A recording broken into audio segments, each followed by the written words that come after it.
మన దర్శి వార్తలు ప్రేక్షకులకు నమస్కారం. దర్శి నియోజకవర్గ టీడీపీ టికెట్ కేటాయింపు విషయంలో రోజుకొక రకంగా సమాచారాలు వెలువడుతుండడంతో టీడీపీ వర్గీయులు కొంత గందరగోళ పరిస్థితులకు గురవుతున్నారు. సిద్ధా రాఘవరావుకే టికెట్ అంటూ ఒక సమాచారం రాగా, అలా కాదు రాఘవరావు ఎంపీగా పోటీ చేస్తున్నారని మరో సమాచారం వివిధ ప్రచార మాధ్యమాల్లో వస్తుండడం జరుగుతుండగా టీడీపీ అభిమానులు అయోమయ పరిస్థితిలో మిగిలిపోయారు.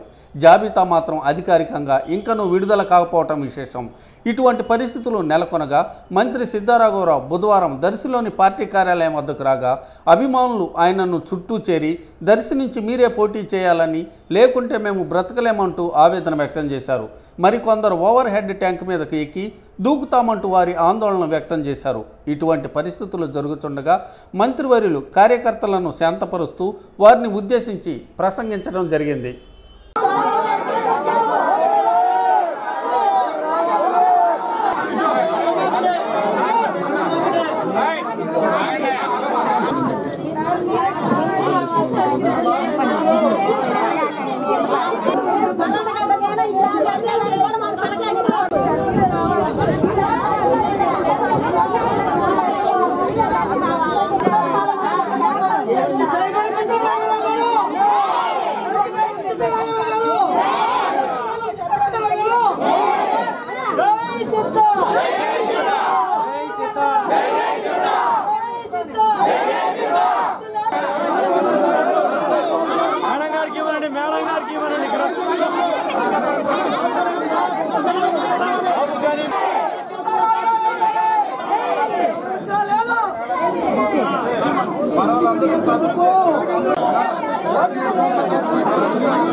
అందరికీ నమస్కారం.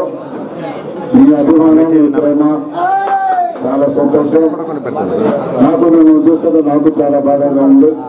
కానీ ముఖ్యమంత్రి గారు అడిగారు, దాని మీద మనం ఏం నిర్ణయం తీసుకొని చెప్తారని చెప్పారు తప్ప, కానీ స్కూలింగ్స్ వస్తలేదు, మీరు ఆవేదన ఆందోళన రావటం అదే చెప్తారు. నేను ఒకసారి నేను అదే ఇప్పుడు మనోళ్ళ ఆవేదన, ఎవరు చేయని శక్తి, డబ్బు, అభివృద్ధి, సంక్షేమం ఎన్ని కూడా గత 5 సంవత్సరాల నుంచి బ్రహ్మాండంగా చేశాం. అది ప్రజలు ఉపయోగించుకున్నారు. ఈ రోజు మీరు అందరూ కూడా నన్ను అభిమానిస్తున్నారు. చాలా సంతోషం. ఆడవాళ్ళు అయితే పాపం ఇందా నుంచి ఏడుస్తున్నారు, ఆత్మహత్య చేసుకుంటా ఉన్నారు. వారిని కూడా నేను మనస్ఫూర్తిగా మిమ్మల్ని రిక్వెస్ట్ చేస్తాను. అమ్మ నా కోసం, అమ్మ తప్పకుండా నా కోసం మీరు ఇంత బాధపడుతున్నారంటే మిమ్మల్ని చూసిన తర్వాత నాకు కళ్ళ నీళ్ళు వస్తున్నాయి.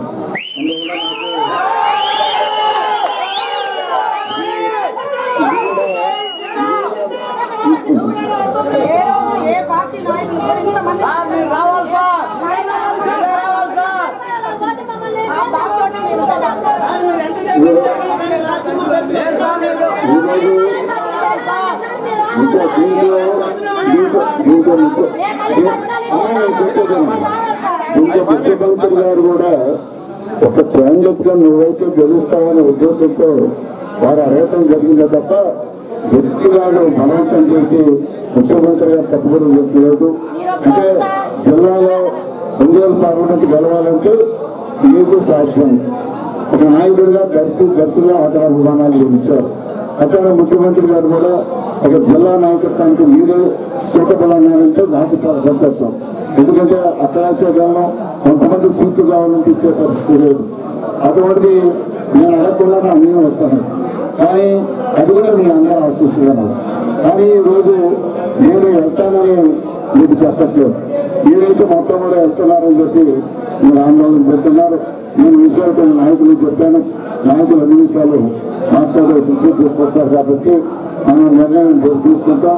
అందుకు మీరు ఎవరు కూడా దయచేసి ఎవరు కూడా ఆందోళన చేయొద్దు, ఎక్కడ గొడవలు చేయొద్దు. మీరు అదేవిధంగా రోడ్డు మీద బైఠాయించలు కానీ మీరు అవన్నీ కూడా చేయొద్దు. కారణం ఏంటంటే ఇప్పుడు ఎలక్షన్ కూడా రన్ అవుతా ఉంది. మళ్ళీ వాళ్ళు పోలీస్ కేసులు పెట్టాం, ఇవన్నీ కూడా అక్కలేబులు కూడా చేయడం మీకు తెలియపరుస్తున్నాను. ఈ ఆవేదనకు అనుగుణంగా నేను కూడా నైట్ సీఎం గారితో కూడా ఫోన్లో మాట్లాడతాను. మాట్లాడిన తర్వాత ఎట్లా చేయాలో ఏంటి రేపు నిర్ణయం తీసుకుంటాం. అందుకు మీరందరూ ఓపికతో సహకరిస్తారని మీ అందరూ కూడా మనస్ఫూర్తిగా నేను అభినందిస్తూ ఈ సెలవు తీసుకుంటాను.